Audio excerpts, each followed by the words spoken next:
Hello guys! Hello Aries! Welcome dito sa aking channel, Kapalaran 888 Aries. Alamin natin kung anong messages, vibration, gabay energy para sa lahat ng Aries. Tayo general reading, so tingnan natin kung anong mensahe para to sa lahat ng Aries. Okay. Aries, join in courage. Okay, may Aries dito na posibleng nasa loob ng trabaho or sa komunidad. Gusto niyang makipag-teamwork, 'di ba? Yung parang mag-isa ka lang sa cubicle mo, sa trabaho mo. Tapos may mga taong magkakasama sila, parang ganun. And nakikita ko siya dito na gusto mo ding makisali sa kanila, pero natatakot ka. So dito sinasabi na be courageous, have courage, na makilahok ka, makipag-join, makipag-collaborate, makipag-partner sa mga tao sa paligid mo. Okay, Aries.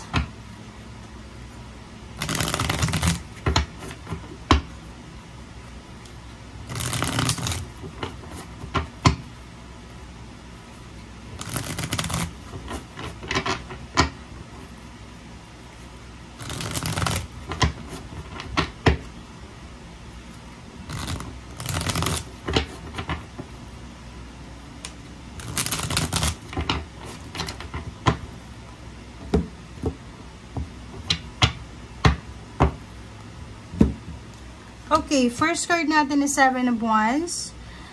Nakikita ko sa iyo, Aries, na may kailangan kang ipaglaban. May kailangan kang parang proteksyonan. Kailangan proteksyonan yung sarili mo, yung pamilya mo, yung reputasyon mo. Or yung 7 of Wands is kailangan mong maging defensive. Kailangan mong mag-ingat. Kailangan mong alagaan yung sarili mo. Kailangan mong bantayan.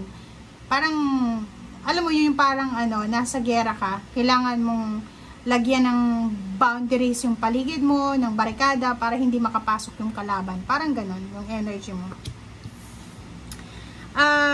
The Alchemist, it's Wheel of Fortune. Magician, Magician, sinasabi sir dito na isang unexpected change, transformation, ang posibleng darating sa'yo, simula ngayon. 3 of Pentacles, nakikita ko sure dito na merong iba sa inyo na magsisimulang magplano para sa like for example, makipag-collaborate. Kaya ngayon, di ba, if for example, gusto mong magnegosyo, gusto mong makipag-collaborate, be courageous. Okay, lakasan mo yung loob mo na maghanap ka ng taong pwedeng makatulong sa'yo. Okay? So, 4 of Wands, nakikita ko sure dito na may plano kang magpatayo ng bahay, magpakasal, magpa-renovate ng bahay, yun nga, buuin yung pamilya, parang ganon. So, nakikita natin dito na on the way ka na doon sa stability and balance and harmony. Kaso lang mayroong 7 of Swords dito, mag-iingat ka. Yun nga, yung sinasabi, 77, 7 of Wands, 7 of Swords. Kailangan mong mag-ingat, kailangan mong bantayan ang sarili mo, bantayan mo yung mga tao sa paligid mo dahil posibleng may mga taong traidor sa paligid mo na pwedeng traidorin ka anytime. Okay? 9 of Swords, nakikita ko dito na isa sa posibleng magiging problema mo or magiging traidor sa buhay mo is mismong sarili mo lang. Pwedeng may mga Aries ditong sa sobrang yung overthinking nila, sobrang pag-iisip, overthinking, overanalyzing, hindi sila makatulog sa gabi. Sobrang natatakot, sobrang nag-aalala, or pwedeng may mga anxiety or depression, or kung ano man tong nararamdaman mo. Nakikita ko sure dito na yun yung kailangan mong bantayan. Okay? 3 of Swords and the Devil. So, nakikita ko yun, kailangan mong bantayan yung emotion mo. Okay?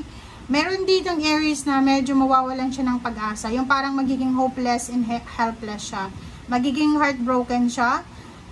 Parang feeling niya, yun yung the devil dito yung ligaya, yung saya sa paligid mo ay posibleng nakawin ng the devil para maging malungkot ka, parang ganun. So, ibig sabihin maraming blessings, marami kang biyaya na pwedeng maging rason para magsaya ka, but isa sa magiging temptation dito is yung bigla ka nalang malulungkot, magiging hopeless and helpless ka dahil siguro sa anxiety. Yun lang 1, 2, 3, 4. Ang temptation na to is all about pwedeng yung karelasyon mo ay sasaktan ka niya, or pwedeng makakatanggap ka ng bad news galing sa karelasyon mo, or kung ano pa man na pwedeng mag-isip ka ng mag-isip. Okay? But, sinasabi ng Bira sa'yo, huwag kang maging hopeless and helpless. Okay? Huwag kang sumuko. Be patient. Dagdagan mo pa yung pasensya na meron ka sa ngayon dahil parating na yung the sun sa buhay mo. Diba? Parating na yung the sun. Ibig sabihin, konting tiis pa, konting tiyaga pa, konting paghihintay pa, konting-konti na lang, mararating mo na yung the sun. Okay? Labanan mo, yun nga yung sinasabing 7-7, labanan mo yung tukso ng kalungkutan. Yun lang yung problema mo dito. Tukso ng kalungkutan, tukso ng pag-iisip ng negativity. Yun yung sinasabi, be courageous, makipagkaibigan ka, makipag-usap ka sa iba. Huwag kang papayag na mag-isa lang, 'di ba? Yung parang mag-isa ka lang nagmumukmuk diyan. Lumabas ka diyan sa comfort zone mo, or kung hindi ka makalabas-labas, literal, kung halimbawa hindi ka makalakad or anything, or makaalis-alis, gamitin mo yung available na resources like social media para may makausap ka. Okay?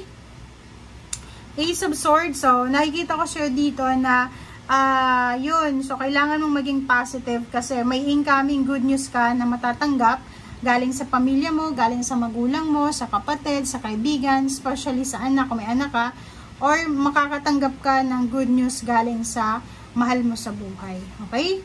So, Ace of Wands, sinasabi sir dito na ibalik mo yung sigla. Ihanda mo yung sarili mo, instead na mag-isip ka ng negative, malungkot, isipin mo na malapit mo nang makuha kung ano man tong ninanais mo, and isipin mo may pamilya ka, you are supported, you are guided, you are loved, you are protected ng mga taong nagmamahal sa'yo. Okay? Nakikita ko sure dito isang magandang balita ang posibleng darating sa'yo na pwedeng magdala ng balanse sa usaping pera. Pero hindi pa to sa ngayon, pwedeng 2 months from now. Nakikita ko sure dito na darating yung message na to. Okay?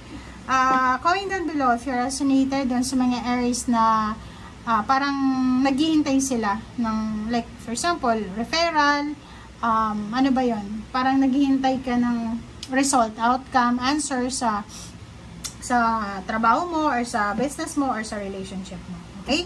Sa ilalim niya is Wheel of Fortune. So, sinasabi sa'yo dito, Aries, na on the way na yung change and then transformation sa buhay mo. So, yun yung kailangan mong paghandaan. Alisin mo yung tukso na yan ng pagiging malungkot, ng pagiging negative. Mag-pray ka, okay? Mag-pray ka kay Saint Jude Tadeos. I-invoke mo si Archangel Michael, Gabriel, Raphael, and Virgin Mary, diba? So, tawagin mo lang si Mama Mary, and then, yun, si Papa Jesus, diba? So, mag-pray ka ng Our Father, ng Hail Mary, ng Glory Be, ng I Believe, diba? So, yun, pwede kang makaalis din sa kalungkutan na yan. Okay? Iwaksi mo yung kalungkutan, yung devil na yan. Thank you guys for watching. Bye!